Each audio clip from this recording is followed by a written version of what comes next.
I won millions in the lottery, $2 million, and decided not to tell anyone. First, I asked my family for help to test their loyalty. Everyone refused, thinking I was an old fool on a meager pension. Only one person offered a helping hand, unaware of the win. I least expected help from this person, but now they will get everything. Before we continue, please subscribe to the channel and let us know where you are listening in the comments.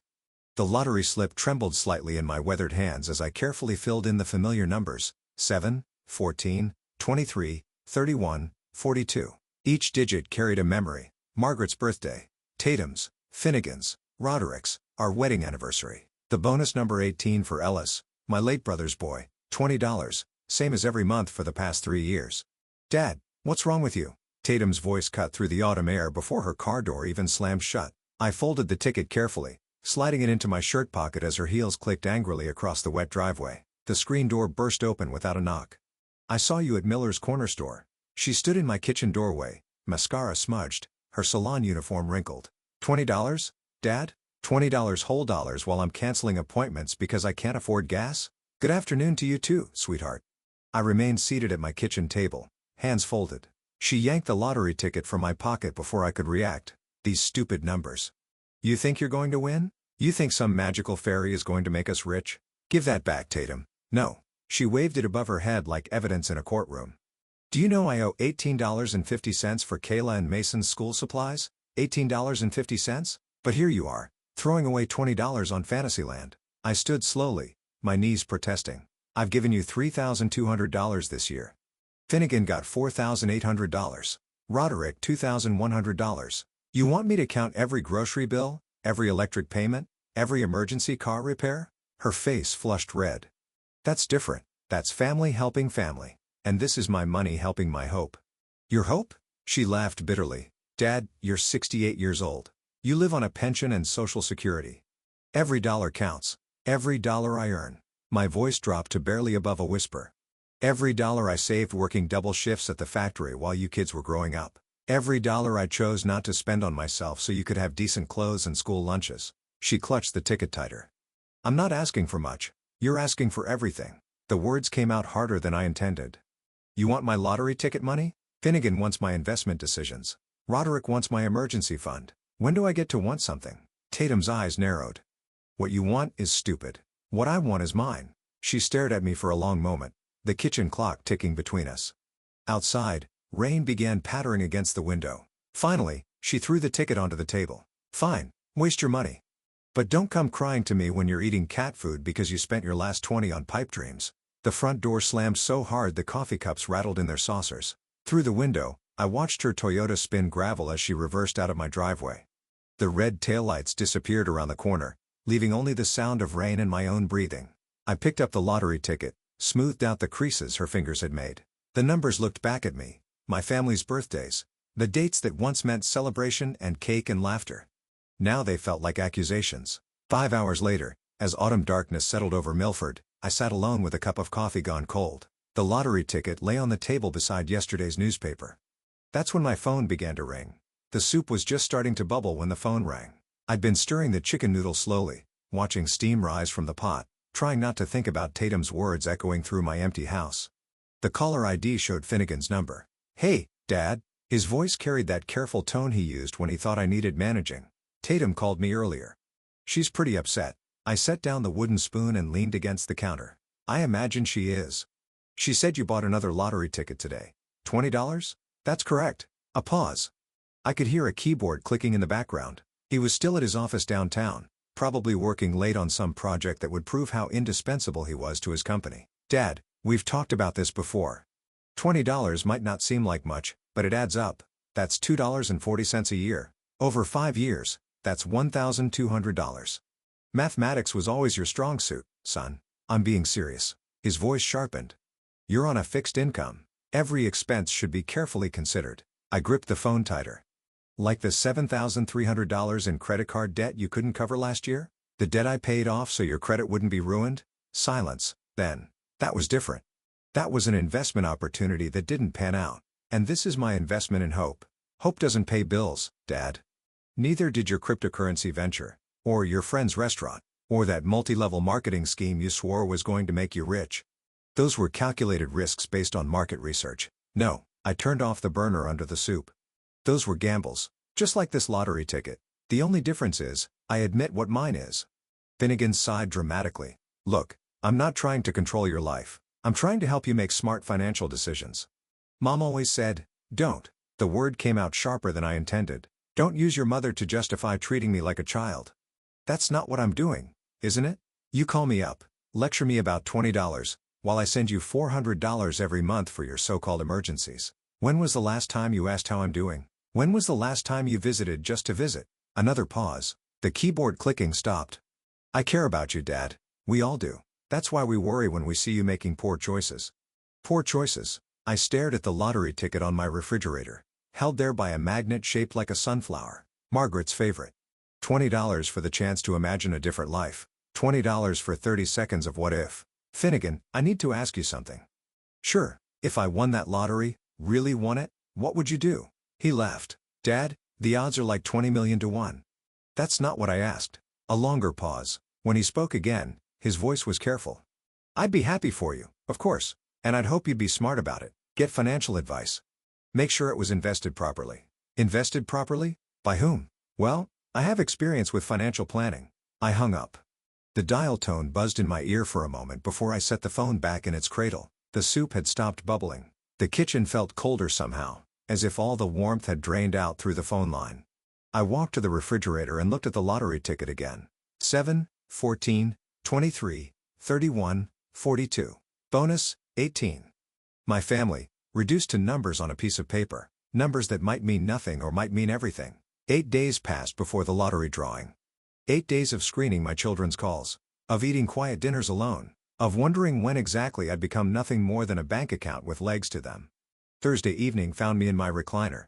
The TV remote balanced on my knee, flipping between channels with no real purpose. The house felt larger at night, shadows stretching from corners where Margaret's furniture used to sit. I'd sold most of it after she passed. Too many memories for one old man to carry alone. Channel 7 flickered to life just as the lottery music began. Jennifer Martinez, the local anchor who'd been drawing numbers for 15 years, smiled at the camera with her practiced warmth. Good evening, Ohio. Tonight's jackpot stands at $1 million. Let's see if we have a winner. I reached for my coffee cup and found it empty. The lottery ticket sat on my side table, tucked behind a photograph of Margaret holding baby Tatum. I'd moved it from the refrigerator after Finnegan's call, keeping it closer somehow. First number tonight is 7. My hand froze halfway to the coffee cup. Second number, 14. I picked up the ticket with fingers that suddenly felt clumsy. 7, 14, Margaret's birthday, Tatum's birthday. Third number is 23, Finnegan's birthday. I held the ticket closer to the lamp, comparing the printed numbers to the ones Jennifer Martinez was calling. This couldn't be happening.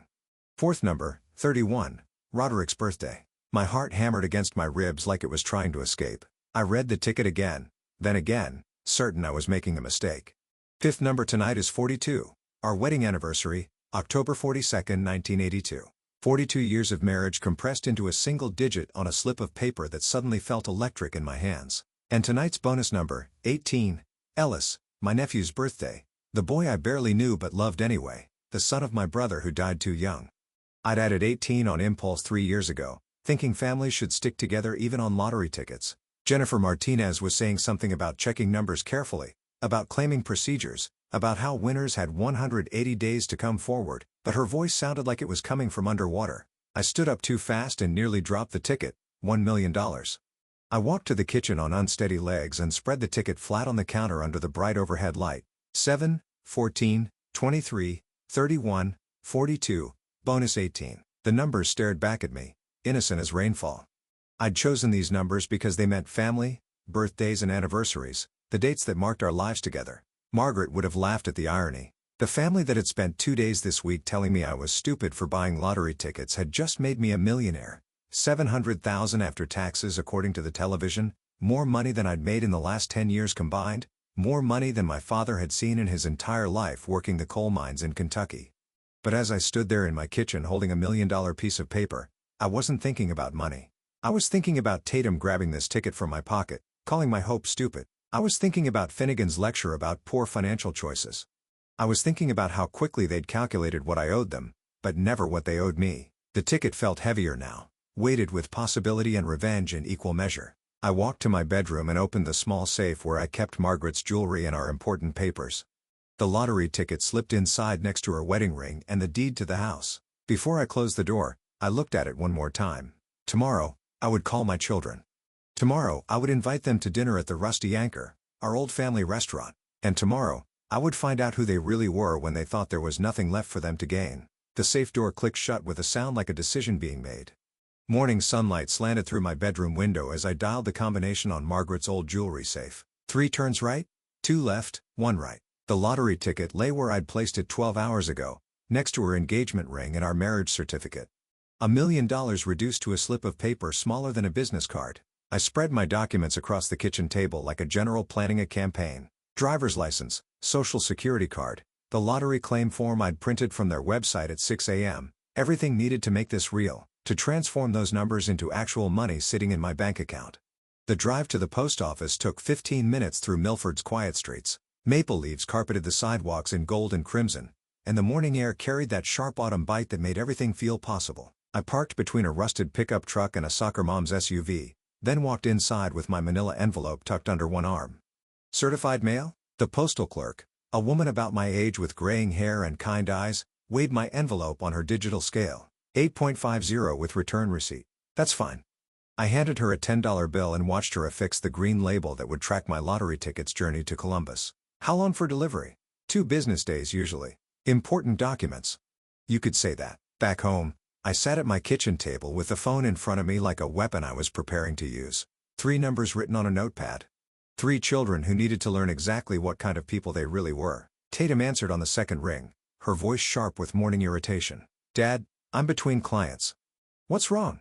Nothing's wrong, sweetheart. I wanted to invite you to dinner Saturday night. The whole family. A pause. Background noise from the salon. Hair dryers, conversation, the pop music they played to keep clients entertained. Dinner? At your house? The Rusty Anchor. My treat. If you're paying, then why not? Her tone shifted immediately. Transactional warmth replacing annoyance. Can I bring the kids? Kayla has soccer practice at 4, but we could make it by 6. Bring them. I'll make reservations for 7 people. 7? Who else is coming? Your brothers. Finnegan's wife. A family gathering. She laughed, but it carried no humor. When's the last time we all had dinner together? Mom's funeral? The comment stung more than she probably intended. Margaret's funeral had been 2 years ago. And yes, that might have been the last time all my children sat at the same table. Saturday, 6 o'clock. Don't be late. I hung up before she could ask more questions and immediately dialed Finnegan's office number. Whitaker and Associates. His secretary's professional voice. Finnegan Whitaker, please. This is his father. A brief hold, then Finnegan's carefully modulated tone. Dad, everything all right? You never call the office. I'm calling to invite you to dinner Saturday. The Rusty Anchor, 6 o'clock. Family dinner. Silence stretched between us. I could almost hear him calculating angles, searching for hidden meanings. What's the occasion, Dad? This isn't like you. Can't a father invite his family to dinner? Of course. But another pause. Is this about the lottery ticket thing? Are you trying to prove some point about family unity? The question revealed more about his mindset than he probably realized. Everything was a debate to be won. A point to be scored. I'm trying to have dinner with my children. Will you come or not? We'll be there. But Dad, if this is some kind of intervention about your spending habits. 6 o'clock. Finnegan. Don't lecture me about my habits until you've paid off your own debts. I hung up harder than necessary and immediately dialed Roderick's number. It rang 5 times before his groggy voice answered. Yeah? It's your father. I'm inviting you to dinner Saturday night. Dinner? I heard him yawning, probably just waking up after working until 3 a.m. at the bar. What time? 6 o'clock, the Rusty Anchor. Sure, I could eat. That place has good steaks. Who's paying? There it was. The first question every one of my children asked when I offered anything. Not, how are you? Not, what's the occasion? But, who's paying? I am, obviously. Cool. 6 o'clock Saturday? Got it. The line went dead without a goodbye. I sat back in my kitchen chair and looked at my notepad. 3 calls, 3 acceptances, 3 different ways of asking who would foot the bill. Not one of them had asked why I wanted to see them, how I was feeling, or what might be special about gathering the family together. Saturday would tell me everything I needed to know about the people I'd raised. Saturday evening arrived with autumn's early darkness settling over the Rusty Anchor's parking lot. I'd arrived first, as planned, and secured our usual round table in the back corner, where Margaret used to insist we sit for birthday dinners and anniversaries. The waitress, Linda, who'd been serving our family for 15 years, brought me coffee without being asked. "Family dinner tonight, Mr. Whitaker? Haven't seen everyone together in a while." Something like that. I positioned myself with my back to the wall, where I could observe each arrival, each interaction, each telling detail about who my children really were. Tatum swept in at 6.15, her two children trailing behind like reluctant satellites. Kayla, 12, had earbuds in and never looked up from her phone. Mason, 9, immediately asked if the restaurant had Wi-Fi. Neither child acknowledged my existence until Tatum elbowed them. "Say hello to Grandpa." "Hi," they mumbled in unison, already scanning for empty chairs far from the adults. Finnegan and Sarah arrived precisely at 6.20. His punctuality as calculated as everything else in his life. Sarah offered a genuine smile and squeezed my shoulder. She was the only one who seemed happy to see me. Finnegan surveyed the table arrangement like a chess player calculating his next move. Roderick sauntered in at 6.35, hair still damp from a quick shower, wearing the same leather jacket he'd owned since college. He dropped into his chair with easy familiarity and immediately flagged Linda for a beer. "Sorry I'm late, traffic was murder." There hadn't been traffic in Milford on a Saturday night since the factory closed, but no one challenged the lie. Linda took our drink orders and I watched my family settle into their familiar patterns. Tatum immediately opened her menu to the lowest priced section. Finnegan studied the wine list like he was reviewing a financial prospectus. Roderick ordered the most expensive steak without looking at prices. "So Dad," Tatum began before we'd even ordered appetizers, "about the kids' school expenses we discussed." "Let's order first," I interrupted, but she pressed forward. "Mason needs new soccer cleats and Kayla's science project requires supplies I just can't afford right now, with the salon being slow and winter coming." "Mom, can we get dessert?" Kayla interjected without looking up from her screen. "If Grandpa's paying," Tatum replied automatically. Finnegan cleared his throat with the authority of someone accustomed to commanding attention. "Actually, Dad, Sarah and I have been discussing your financial situation. Those lottery tickets are throwing money away. I could double your savings in the stock market within 6 months." "Here we go," Roderick muttered, taking a long pull from his beer. "Investment advice from the guy who lost $7,000 on cryptocurrency." "That was a calculated risk based on market research," Finnegan shot back, "unlike gambling on lottery numbers." "Trust me, I know about gambling," Roderick said with casual authority. "I spent 3 years learning poker tells and probability calculations." "The house always wins, Dad. Always." Sarah tried to mediate. "Maybe we could just enjoy dinner without talking about Dad's poor decision-making." Tatum's voice carried the edge of someone who'd been storing grievances for weeks. "While he's buying lottery tickets, I'm choosing between groceries and gas money." Mason looked up from his tablet long enough to ask, "Can we go home now? This is boring." I sipped my coffee and watched them tear into my life choices with the efficiency of vultures picking clean a carcass. Every concern was financial. Every suggestion involved my money being redirected to their needs.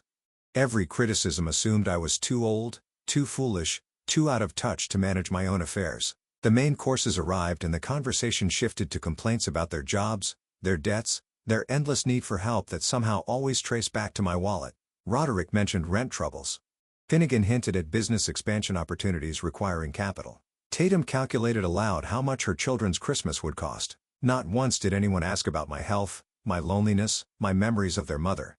Not once did anyone thank me for the thousands of dollars I'd given them over the past year. They spoke about me like I was absent, debating my competence and my resources as if I couldn't hear every word. When Linda brought the check, I pulled out my credit card with hands that felt steadier than they had in months. My children watched with the focused attention of auditors reviewing expense reports. "Thanks for dinner, Dad," Tatum said, already gathering her purse and children. "Think about what I said regarding the school expenses and my investment proposal," Finnegan added. "I'll send you some research materials." Roderick just nodded and headed for the door, probably late for his evening shift. I sat alone at the table after they'd all scattered to their cars, surrounded by empty plates and the lingering scent of Sarah's perfume. She'd been the only one to hug me goodbye. The restaurant continued its Saturday evening rhythm around me, other families laughing and talking, grandparents playing with grandchildren who actually acknowledged their existence. Linda approached with the coffee pot. "Refill, Mr. Whitaker?" "No, thanks. I think I've learned everything I need to know tonight." Sunday morning brought clarity with the autumn sunrise streaming through my kitchen windows. Sunday morning brought clarity with the autumn sunrise streaming through my kitchen windows. I sat at my table with a fresh cup of coffee, a blank notebook, and the absolute certainty that my children had failed their first test without even knowing they were being evaluated. Last night's dinner had confirmed what Thursday's phone calls had suggested. My 3 children saw me as nothing more than a convenient bank account with occasional withdrawal privileges. The only emotions they displayed were frustration at my reluctance to hand over money and annoyance at having to ask for it indirectly. I opened the notebook to a clean page and wrote 3 names across the top: Tatum, Finnegan, Roderick. Below each name, I began designing tests that would give them one final chance to prove they deserved a single dollar of my lottery winnings. Tatum's test needed to target her self-centeredness, her assumption that my resources existed solely for her convenience. A health emergency would work, something serious enough to require immediate help, but manageable enough that a loving daughter would drop everything to assist. I wrote, Monday morning, 10 a.m. heart palpitations, need ride to doctor. See if she'll leave salon during busy time. The beauty of this test lay in its authenticity. At 68, heart troubles were a legitimate concern. I'd experienced occasional irregular beats since Margaret's death, stress-related according to my doctor, but Tatum wouldn't know that. A truly caring daughter would abandon paying customers to help her father reach medical care. A selfish daughter would suggest I call an ambulance or ask someone else. Finnegan's test required a different approach. His controlling nature and intellectual arrogance made him vulnerable to scenarios involving financial advice or decision-making. I wrote, Tuesday afternoon, 2 p.m., found old savings bonds worth $12,000. Ask for investment guidance. See if he tries to control money or offers genuine help. This test exploited his belief that he knew better than I did about everything financial. Would he offer honest guidance about the best options for an elderly man on a fixed income? Or would he immediately angle to manage the money himself, treating me like an incompetent child who couldn't be trusted with his own assets? Roderick's test focused on his irresponsibility and casual attitude toward other people's problems. I wrote, Wednesday evening, 7 p.m., lost wallet with pension money at grocery store. Need help searching, filing police report. See if he helps or makes excuses. The timing was crucial. Wednesday was one of his work nights at the bar when tips were traditionally good. A son who genuinely cared would sacrifice earning potential to help his father recover money essential for basic living expenses. A selfish son would suggest alternatives that didn't inconvenience his schedule. Each test was designed to seem urgent but manageable, serious but not catastrophic. More importantly, each test targeted the specific character flaw that had been most evident during our dinner last night. They would have opportunities to prove me wrong, to demonstrate the love and respect I'd hoped to see for 68 years. I made detailed notes about what constituted passing versus failing each test. Passing required immediate concern for my welfare, willingness to sacrifice their own convenience, and genuine care about my situation rather than calculations about what it might cost them. Failing meant prioritizing their own needs, suggesting alternatives that avoided personal inconvenience, or treating my problems as burdens they couldn't be bothered to shoulder. The coffee grew cold as I refined the details. Each test needed to feel authentic, desperate enough to require immediate response but believable enough that they wouldn't suspect manipulation. My age and circumstances made all 3 scenarios plausible. Elderly people had medical emergencies, discovered forgotten financial instruments, and lost important items regularly. If all 3 children failed their tests, I would contact Ellis in 2 weeks. My nephew had called twice since Margaret's funeral, not asking for anything, just checking on my welfare. He lived 4 hours away and had his own life, but he'd shown more genuine concern for my happiness than my own children had displayed in years. The lottery ticket sat in my safe, representing $700,000 after taxes, enough money to change someone's life dramatically, to provide security and opportunity and freedom from financial worry. It deserved to go to someone who would appreciate its value, not just in monetary terms, but in terms of the love and sacrifice that had accumulated it over a lifetime of hard work. I closed the notebook and checked the kitchen clock. 9:30 a.m., Tatum would be preparing for her busiest day of the week, scheduling appointments and mixing hair chemicals and gossiping with clients about their weekend adventures. In 30 minutes, I would call her with chest pains and shortness of breath and discover whether I had raised a daughter or simply funded the upbringing of a stranger who happened to share my DNA. The phone felt heavier than usual as I picked it up and dialed her salon number. Time to begin the final examination of my family's character. Monday morning arrived with the weight of resolution. I sat at my kitchen table, notebook open to the first test, my hand hovering over the phone like a surgeon preparing for a delicate operation. The numbers on the lottery ticket, now memorized, seemed to mock me from their hiding place in the safe, $1 million waiting for someone worthy of receiving it. At exactly 10:30, I dialed Tatum's salon. Glamour touch, this is Tatum. Her voice carried the busy efficiency of someone juggling multiple clients. Tatum, honey? I let my voice crack slightly, adding a wheeze that wasn't entirely artificial. I need help. Having chest pains and shortness of breath. Background noise flooded through the phone, hairdryers humming, a client asking about processing time, the pop music they played to keep the atmosphere light. Everything that mattered more to my daughter than her father's health. Dad? Her tone shifted to mild concern, but I could hear her moving, probably checking a timer on someone's highlights. What kind of chest pains? Sharp ones, right here. I pressed my free hand against my chest, letting the gesture inform my voice. Dr. Peterson wants me in Columbus immediately. Heart specialist. Columbus? Dad, that's like an hour drive. Can't you see someone local? The question revealed everything I needed to know about her priorities, but I pressed forward with the script. Peterson says it's urgent. Could be serious. Problem is, I can't drive feeling this way. Need $30 for taxi fare. A pause. Hair dryer noise grew louder, then softer as she moved around the salon. Dad, I'm right in the middle of Mrs. Henderson's color. She's getting highlights for her daughter's wedding, and if I mess up the timing, Tatum, I might be having a heart attack. Can't Finnegan take you? Or call an ambulance? Each suggestion hit like a physical blow. Your father is having a medical is to find someone else to handle it. I gripped the phone tighter, maintaining the breathless tone. Finnegan's at work. Ambulance costs $300. I just need $30 for a cab. Dad, I really can't leave right now. Mrs. Henderson is our biggest tipper, and she specifically requested me. Maybe you could? She stopped mid-sentence, and I heard her talking to someone else. Yes, Mrs. Henderson. Another 10 minutes on the timer. When she returned to our conversation, her voice carried a different energy. Actually, since we're talking, could you lend me $80? There's this dress at Macy's for the salon's anniversary party next week. All the other girls are wearing designer, and I can't show up looking cheap. The silence stretched between us while her words sank in.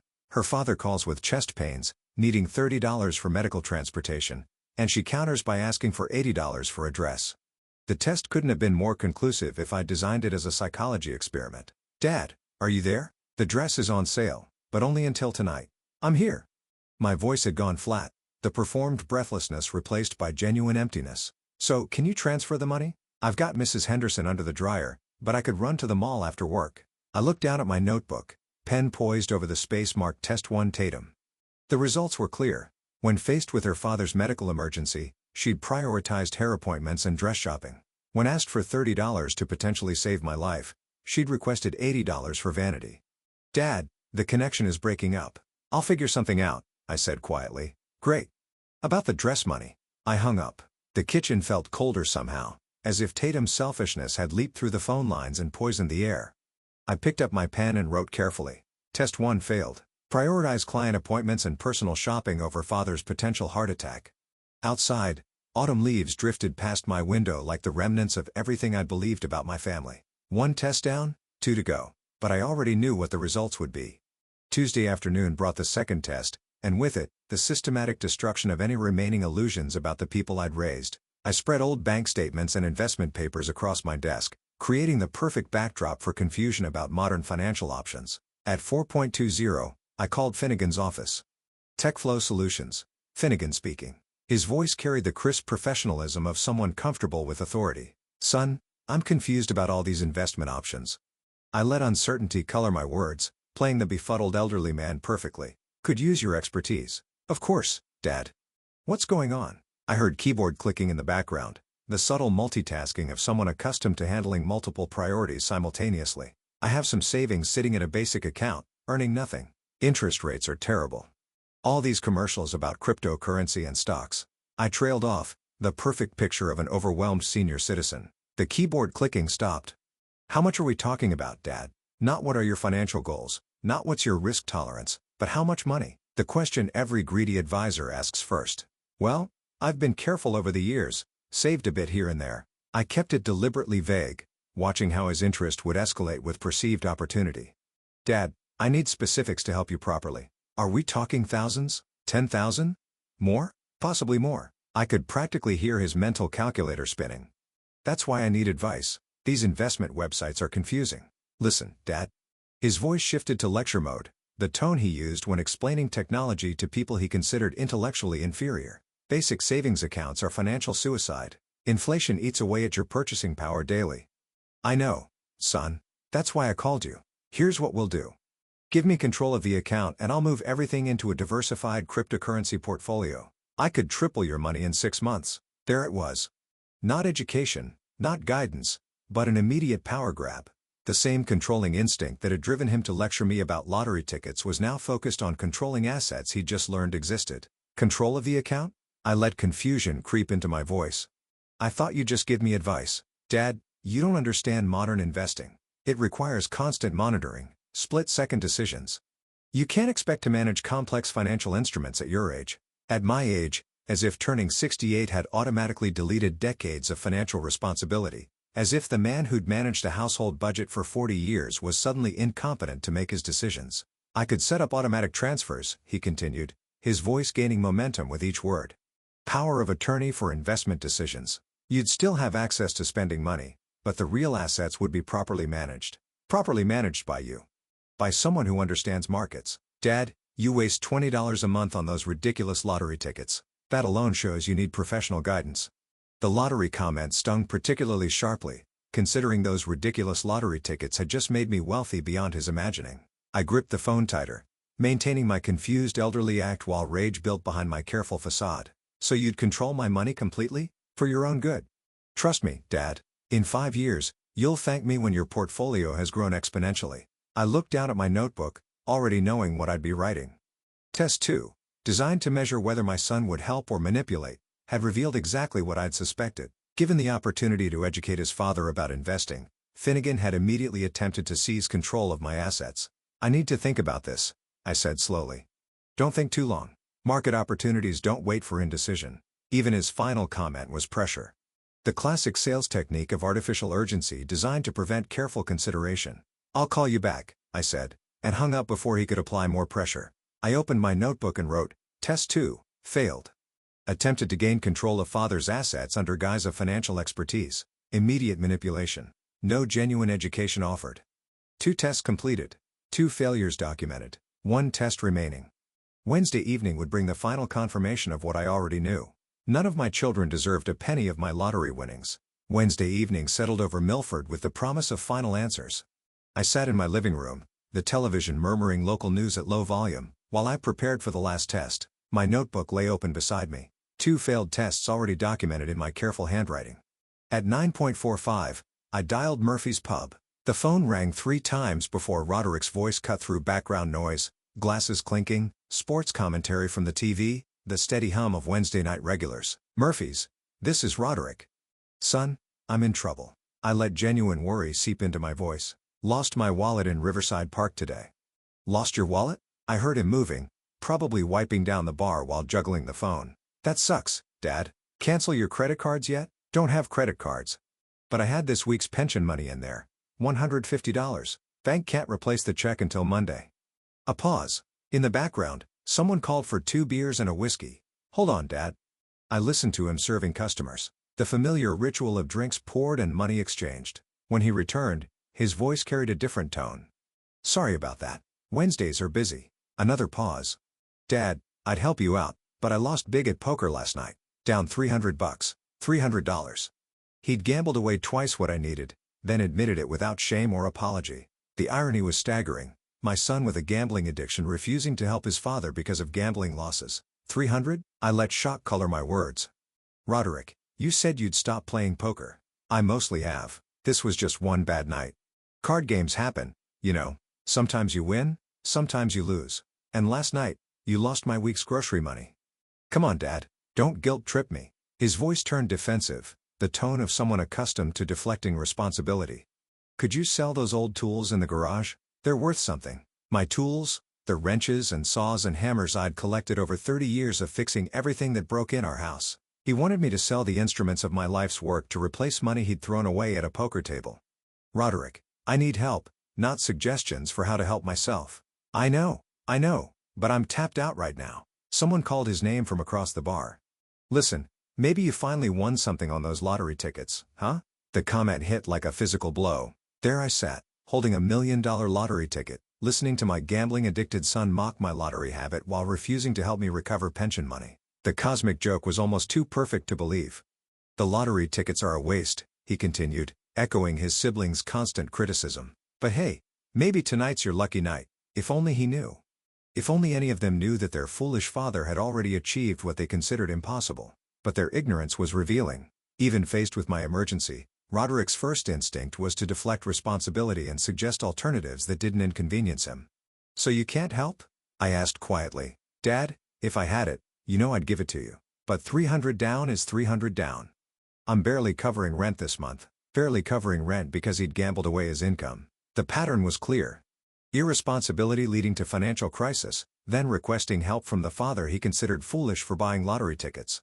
I understand, I said, though understanding and accepting were entirely different things. Maybe hit up Finnegan. He's got that IT money. Pass the responsibility to someone else. Never accept accountability for your own choices. Never sacrifice for family when sacrifice might be inconvenient. I'll figure something out, I said. Sorry, Dad? Really, if my luck changes tonight, I'll call you. He hung up to serve another customer, returning to his evening of earning money he'd likely lose in the next poker game. I closed my notebook slowly, the final test complete. 3 children, 3 opportunities to demonstrate love over self-interest, 3 spectacular failures. Each test had been designed to require minimal sacrifice, $30, honest advice, or a borrowed $150. None of them had passed.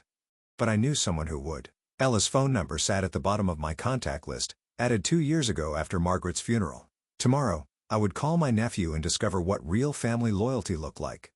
Thursday evening settled over my empty house like a shroud. I sat in my recliner, the notebook containing 3 documented failures closed on my lap, staring at the fireplace where Margaret and I used to sit on autumn nights like this. The silence felt heavier than usual, weighted with the knowledge that I'd raised 3 strangers who happened to share my blood.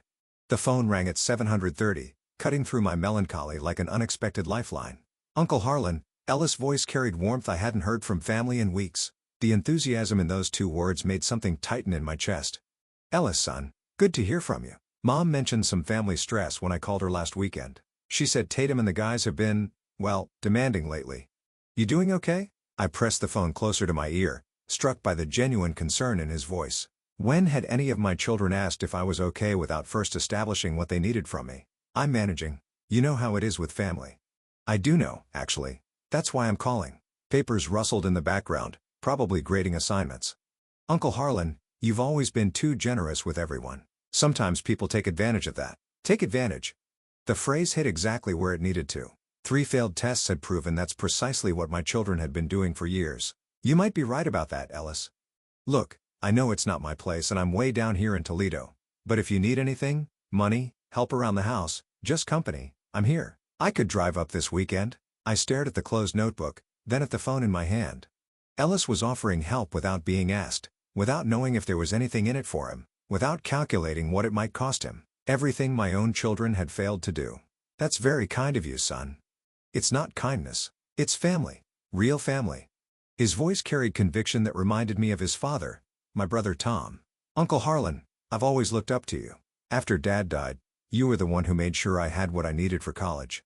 Remember that? I did remember. $2,000 for Ellis textbooks and dorm expenses, given without hesitation when Tom's insurance didn't cover everything. Ellis had written thank you letters for months afterward, updating me on his grades, his teaching aspirations, his gratitude for the opportunity. You paid that back, Ellis. Every penny. Because you taught me that debts matter. That responsibility matters. But more than that, you showed me what love looks like. He paused and I heard him moving around his apartment. I'm sorry my cousins don't see that. My cousins, not his siblings, not his family. He understood the distinction between blood relatives and chosen family better than the children I'd raised. Ellis, you've always been special. Your father would be proud of the man you've become. I learned from good examples. You and Dad. Mostly you after he passed. Another pause. Uncle Harlan, I'm serious about helping. Whatever you need. Whenever you need it. No questions asked. No questions asked. The complete opposite of every interaction I'd had with my children in recent memory. They ask questions constantly. How much? When? What would I get in return? Why couldn't I handle it myself? I appreciate that more than you know. Family takes care of family. That's what you taught me. After we hung up, I sat in my recliner for a long time, holding the phone and thinking about the conversation. Ellis had called not because he needed something, but because he'd heard I might. He'd offered help without conditions, asked about my welfare without calculations, and expressed genuine gratitude for past kindness instead of entitlement to future support. I opened my notebook and turned to a fresh page. At the top, I wrote, Ellis Whitaker, True Family. Below that, I began planning how to ensure that real loyalty would be rewarded. The lottery ticket in my safe wasn't just mine anymore. It belonged to someone who understood what family actually meant. A week later, I drove toward Columbus with documents that would change everything. A week later, I drove toward Columbus with documents that would change everything. The October morning carried the crisp promise of autumn's peak, golden sunlight slanting through my windshield as I navigated downtown traffic toward the Ohio Lottery Commission building.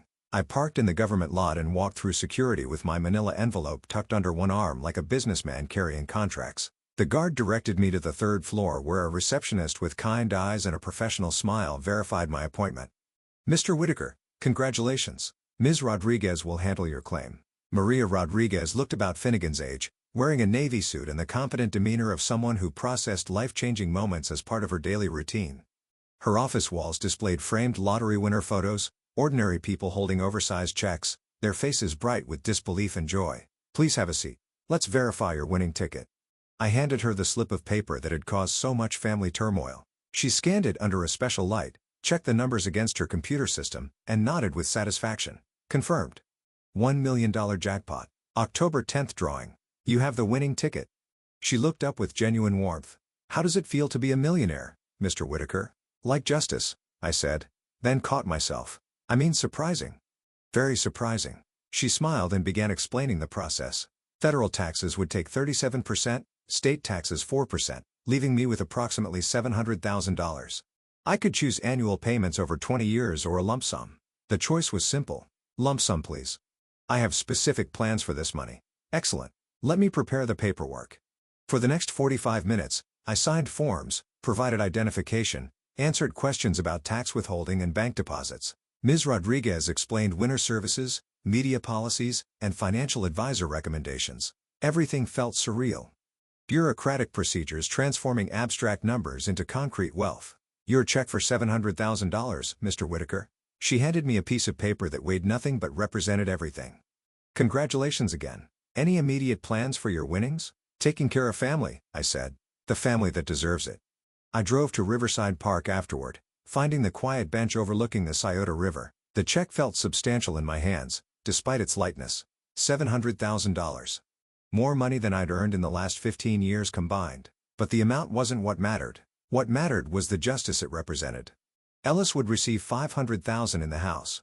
Enough to secure his future, pay off any teaching-related debts, maybe pursue graduate school or travel during summers. Money that would go to someone who demonstrated genuine care without expectation of reward.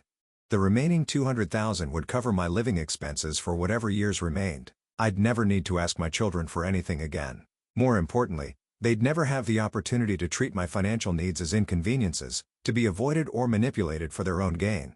Autumn leaves drifted past my bench, carried by gentle river breezes that smelled of change and possibility. Tomorrow I would call my children one final time, inviting them to dinner for a conversation that would reshape our family forever. They would learn that actions have consequences, that love has value, and that the father they'd dismissed as foolish had been wiser than they'd ever imagined.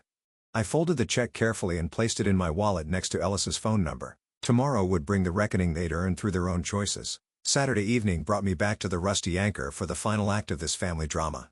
I sat in my car in the parking lot, checking the lottery documents one last time, the winning ticket, the official claim verification, and the folded check that would change everything. Linda seated us at the same table as before, the cosmic irony not lost on me. Tatum arrived with her children, Finnegan with Sarah, Roderick punctual for once.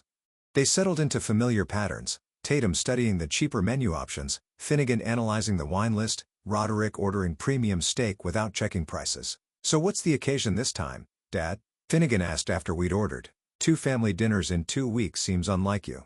"Just wanted to see everyone," I replied, cutting my chicken with deliberate precision. The conversation flowed along predictable channels. Tatum mentioned the kids' upcoming expenses. Finnegan hinted at investment opportunities. Roderick complained about slow tip nights. None of them asked about my health, my loneliness, or how I'd been spending my days since our last dinner. When Linda brought dessert, apple pie for the grandchildren, coffee for the adults, I knew the moment had arrived. "I have something to tell you all." I set down my coffee cup with steady hands. "I won the lottery 2 weeks ago." Silence. Complete, absolute silence. Even the grandchildren looked up from their phones. "Won what lottery?" Tatum's voice carried the skeptical tone of someone accustomed to disappointment. I reached into my jacket and placed the winning ticket on the table. $1 million. October 10th. Drawing. "Here's the ticket." Finnegan grabbed it first, studying the numbers with the intense focus of someone calculating angles. These are the numbers you always play. Family birthdays. Your mother's, yours, your siblings. Ellis's too. $1 million? Roderick's voice cracked slightly. Dad, are you serious? I pulled out the lottery commission verification and the check, spreading them across the table like evidence in a trial. $700,000 after taxes. Right here. The transformation was immediate and predictable. Tatum's eyes filled with tears, not of joy for my good fortune, but of desperate calculation. Finnegan leaned forward with the aggressive posture of someone preparing to take charge. Roderick stared at the check with the focused attention of a gambler seeing his salvation. Dad, this is incredible. Tatum reached across the table as if to touch the documents. We need to be smart about this. The kids' college funds. My mortgage. Actually, Finnegan interrupted, the priority should be proper investment strategy. Dad, you'll need professional financial management. Hold on, I said quietly, and something in my tone made them both stop talking. Before anyone starts planning how to spend my money, let me tell you about the past 2 weeks. I looked at each of them in turn. I tested you. All 3 of you. Confusion flickered across their faces. Tatum, Monday the 14th. I called with chest pains. Needed $30 for a taxi to see a heart specialist. You were too busy with highlights to help, but you asked me for $80 for a dress. Her face went pale. Dad, Finnegan, Tuesday the 15th. I asked for investment advice about some savings. Instead of helping, you immediately tried to take control of my money. That was professional guidance. Roderick, Wednesday the 16th. I lost my wallet with pension money. You couldn't help because you'd lost $300 gambling. Roderick's mouth opened, then closed without sound. Each of you failed a simple test. When your father needed help, you prioritized your own interests. When I asked for small amounts, you either refused or tried to manipulate the situation for your own benefit. The restaurant continued its Saturday evening rhythm around us. Other families enjoying normal dinners, while ours imploded with the force of accumulated truth. But Ellis, I continued, and watched their faces change at the mention of their cousin. Ellis called Thursday evening. No agenda. No requests. Just checking on my welfare because he'd heard about family stress. He offered help without being asked. Money, time, company, whatever I needed. So? Tatum's voice turned sharp with desperation. He's not even your son. No, but he understands what family means. Real family. I stood up slowly. My decision crystallized into action. Ellis will receive $500,000 in the house. He's earned it through genuine care and respect. The explosion was immediate. Tatum began crying. Real tears this time, mixed with rage and desperation. Finnegan started calculating legal challenges, his voice rising with indignation about unfairness and manipulation. Roderick just stared at the table, understanding finally settling over his features like a slow-moving storm. Dad, you can't be serious. Tatum sobbed. We're your children. Children who treated me like a bank account with legs. Children who criticized my lottery tickets while planning how to spend my winnings. I pulled out my wallet and placed exact change on the table for my portion of the dinner. Ellis never asked for anything. That's why he deserves everything. Sarah, who had remained silent throughout the revelation, touched my arm gently. Mr. Whitaker, I understand you're hurt, but maybe, Sarah, you're a good woman. I'm sorry you're married to someone who sees his father as a financial resource instead of a person. I walked toward the restaurant exit without looking back, their voices rising behind me in a chorus of protests, accusations, and desperate bargaining. The Audemars felt clean after the suffocating atmosphere of family disappointment. In my car, I pulled out my phone and scrolled to Ellis's number. Time to call my real heir and share news that would change his life forever. Justice, it turned out, felt exactly like walking away from people who'd never deserved your love in the first place.